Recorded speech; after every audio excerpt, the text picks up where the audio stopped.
Hello fellow YouTubers, my name is Adrian.exe.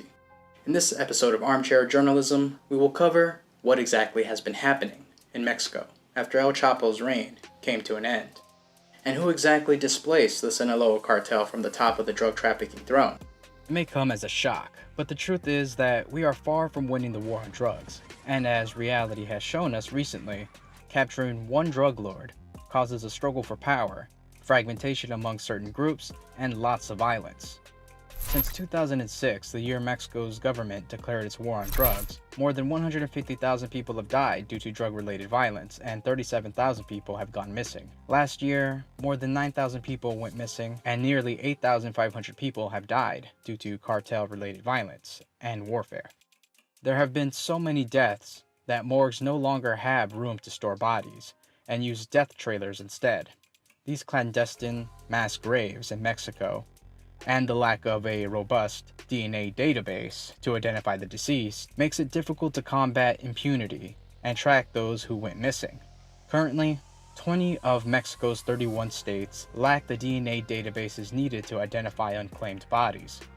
Unlike terrorist organizations, DTOs, or drug trafficking organizations do not have a political ideology or a goal in mind, other than making money, making it difficult to label them as a terrorist organization, which President Trump plans to do soon. This declaration by the president was prompted by the killing of 9 U.S. citizens, including 6 children, on a highway connecting the Mexican border states of Sonora and Chihuahua on November 5th, 2019. What are we doing now to help end the drug war? The United States' role in this war on drugs includes the Merida Initiative, which is a multi-billion-dollar initiative aiding the Mexican government with aircraft, training, and equipment.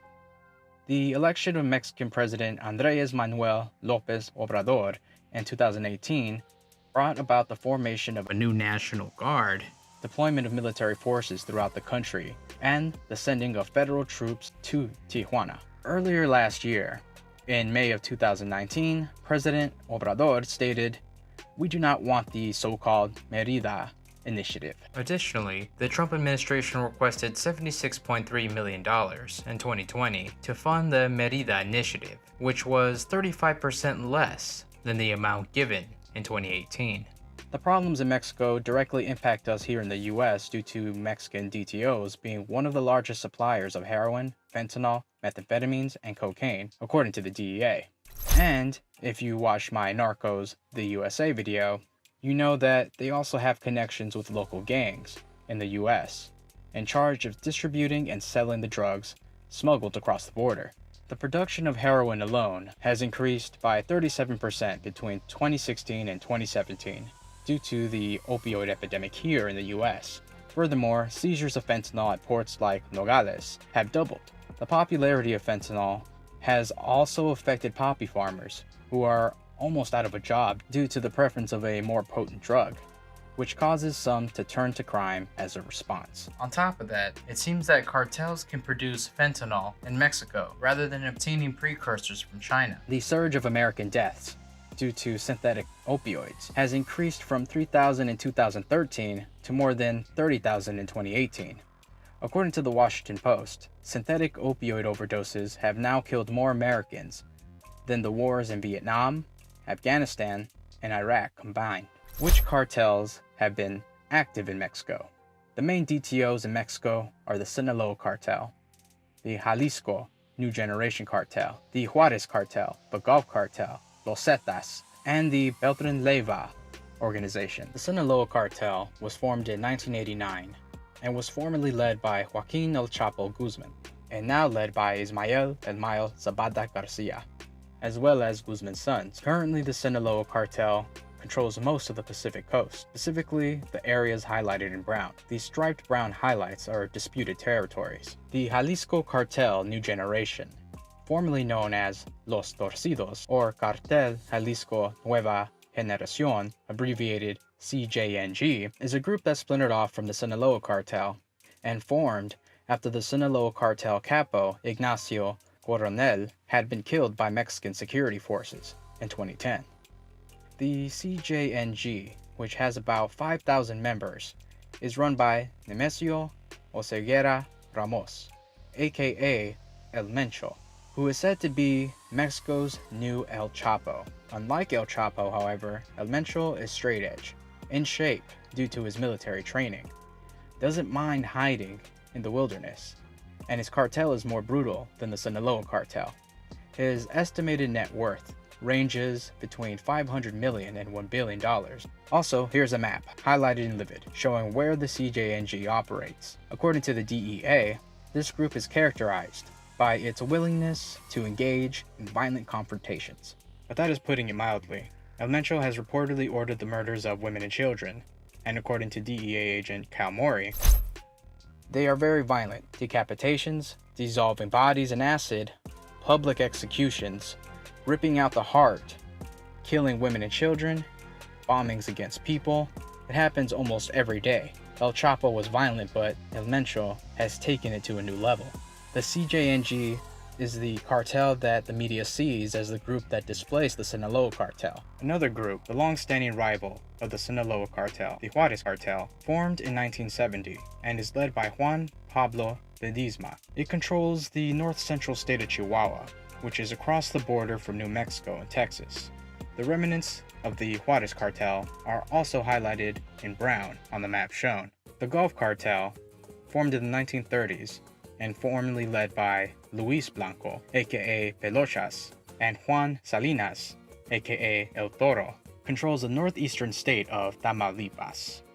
Recent arrests by the DEA has severely faltered their power. The areas where the remnant groups still operate are highlighted in olive green in the map shown. Los Zetas started as a paramilitary group employed by the Gulf cartel. They split from the Gulf cartel after the capture of Osiel Guillen, and split even further by the capture of Jose Valencia.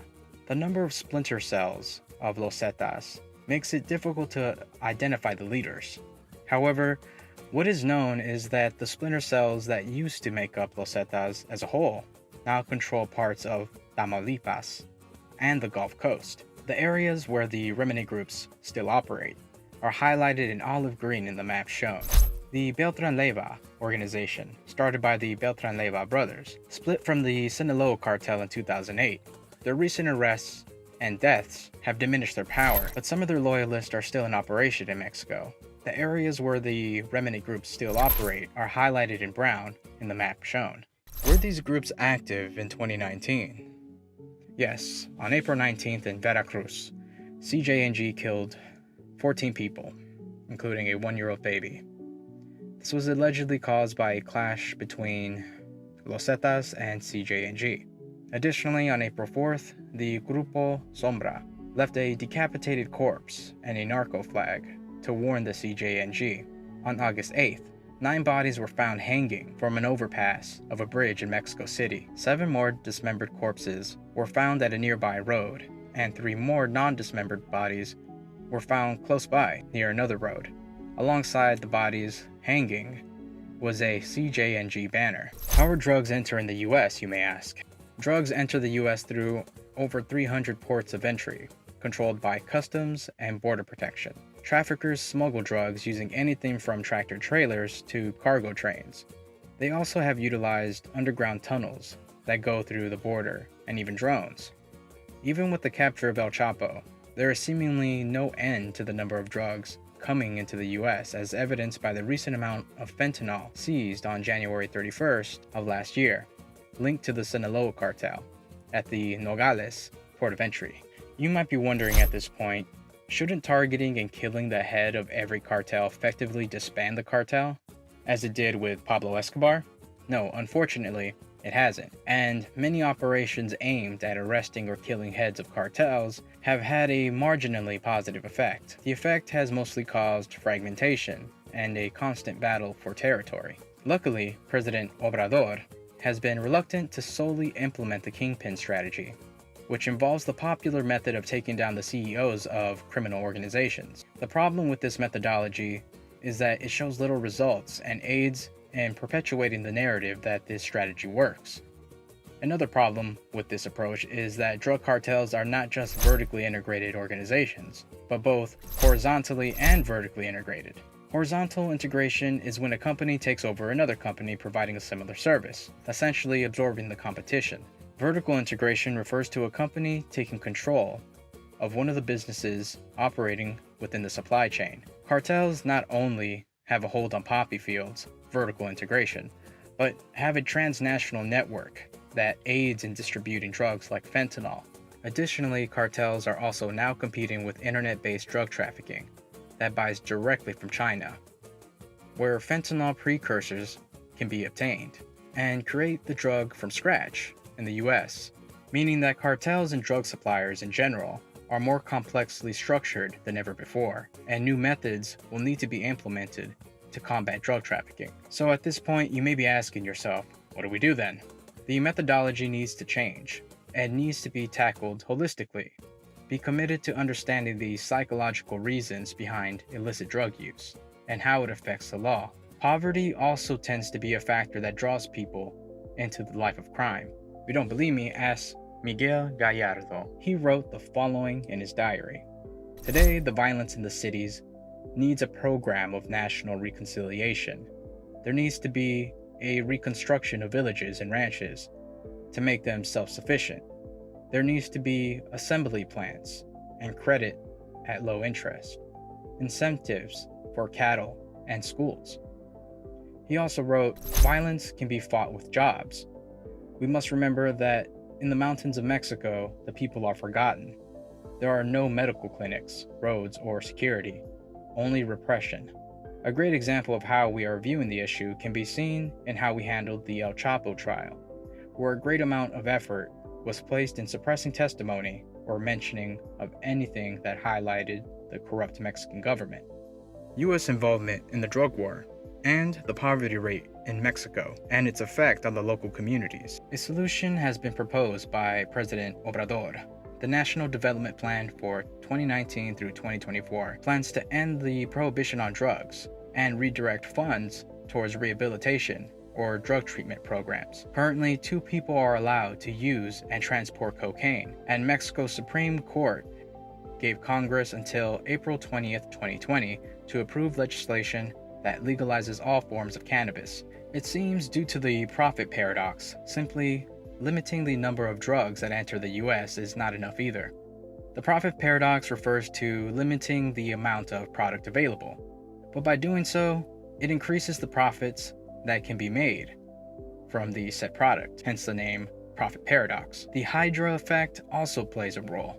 The effect refers to cutting down one organization just to have 2 more pop up.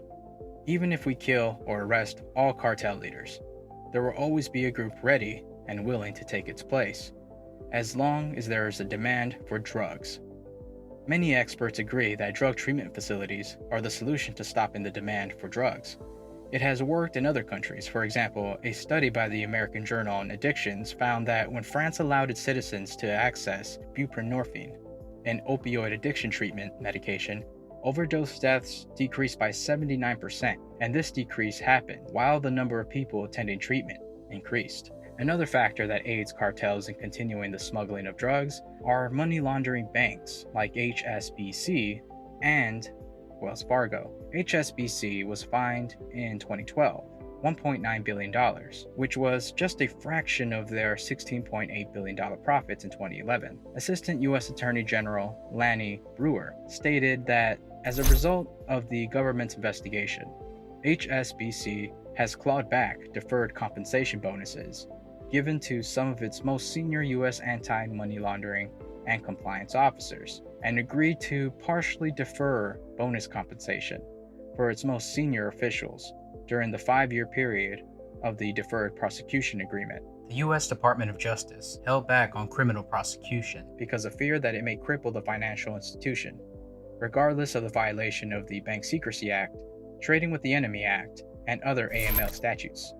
The U.S.'s war on drugs has also led to illegal ATF operations like Operation Fast and Furious to occur, in which straw buyers would purchase weapons that the ATF would track in hopes that it would reach high-level figures in Mexican cartels. The results of the operation led people in Mexico to be maimed or killed by those same guns. The operation also resulted in the death of U.S. Border Patrol agent Brian Terry. In conclusion, no, we did not win, nor are we close to winning the war on drugs. It has cost many human lives, as well as $51 billion in spending by the US. Furthermore, capturing leaders like El Chapo has had little effect in stopping cartels, and may have made the situation in Mexico worse. The only plausible solutions for both the US and Mexican governments is to adjust their tactics from solely using kingpin-focused takedowns and supply-oriented sabotage to include methods backed by evidence, like drug rehabilitation. Additionally, both governments need to severely punish both financial institutions that willingly launder cartel drug money and corrupt politicians, like former Secretary of Public Security Genaro Garcia Luna. If they don't, then we will never see an end to the drug war or the bloodshed that accompanies it anytime soon. Thanks for watching the remake of the first episode of Armchair Journalism. If you liked this video and want to see more, feel free to like and subscribe for more content. Also, if you do decide to subscribe, be sure to hit that notification bell so that you can be notified whenever I upload. Thanks.